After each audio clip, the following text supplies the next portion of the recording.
eh.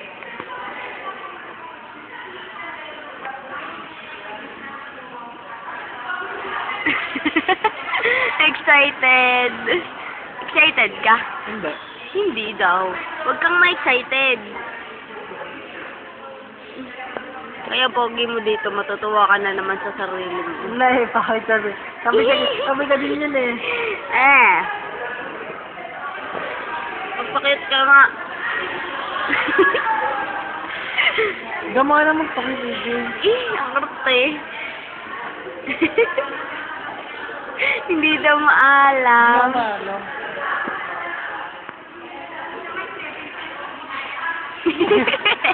Hindi daw maalam ang pakit. Napakagaling. Dapat yan ang pungay-pungay. Hindi ko daw malam. Yan napapawa. Tama na eh.